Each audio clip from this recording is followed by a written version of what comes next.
We've got breaking news in the Sarah Palin Troopergate investigation. According to findings of the Alaska Legislative Council released just moments ago, Governor Palin, quote, abused her power in firing Alaska's public safety commissioner.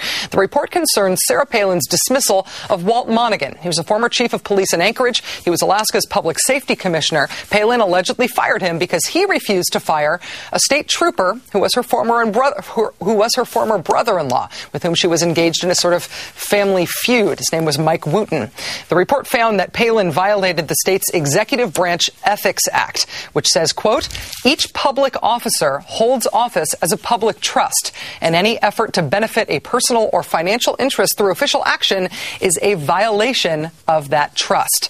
This is breaking news. Let's go right now to Newsweek investigative correspondent Michael Isikoff, who joins us on the phone. Mr. Isikoff, thanks for joining us. Thank you, Rachel. So here's what I understand thus far. The report says Palin abused her power, but it also says this, quote, Governor Palin's firing of Commissioner Monegan was a proper and lawful exercise of her constitutional and statutory authority to hire and fire executive branch department heads. So it's an ethics violation, but also legal? How does this square?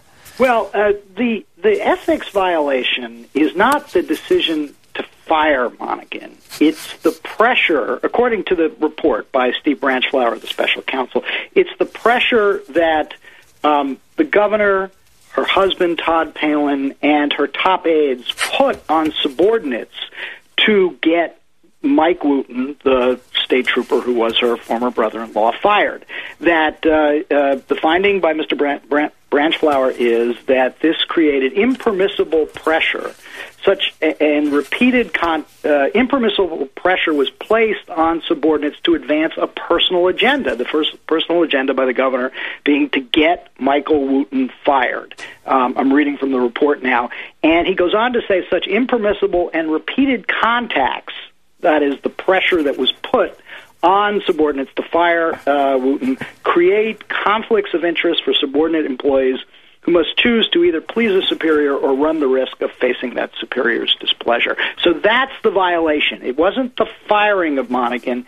It was the pressure that was put on him and others to can Mike Wooten.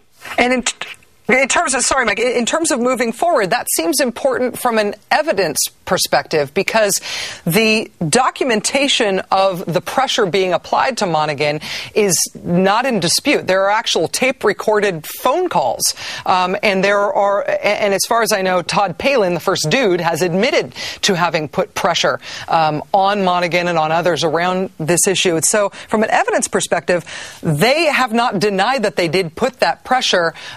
They did exert that pressure, and if that exertion of pressure is itself the ethics violation, they have, in essence, already conceded the facts of the most serious allegation here. Well, that's actually a very interesting point. Now, there are key evidentiary matters in dispute here. And in fact, Branchflower challenges the credibility of Todd Palin implicitly and the governor herself explicitly on some key issues. For instance, Sarah Palin has said repeatedly, Mike Wooten, the trooper who was in the ex-brother-in-law, was a threat to her and her family. They were worried about their safety. And then he points out in a very interesting passage that the governor had dismissed her own security detail shortly after she takes office and orders a substantial reduction in manpower in her protection detail in both Anchorage and Juneau, and pointing out that's kind of inconsistent. If they were really worried about their safety, why would she be dismissing her security detail? He also points out that, if anything,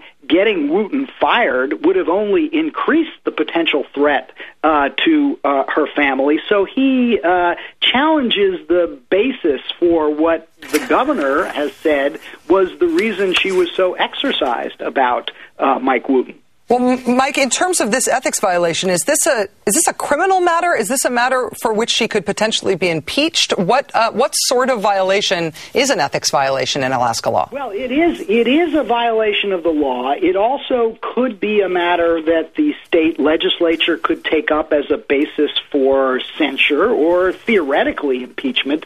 I'm not sure the votes would be there to do that in a Republican-controlled legislature, but it is certainly it is certainly a finding that could be the basis for further action.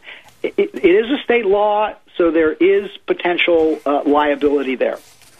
Mike Isikoff from Newsweek, thank you so much for joining us. I should say, investigative correspondent for Newsweek magazine. Your reporting has been really helpful to me in figuring this all out. Thanks a lot, Mike. Okay, thank you.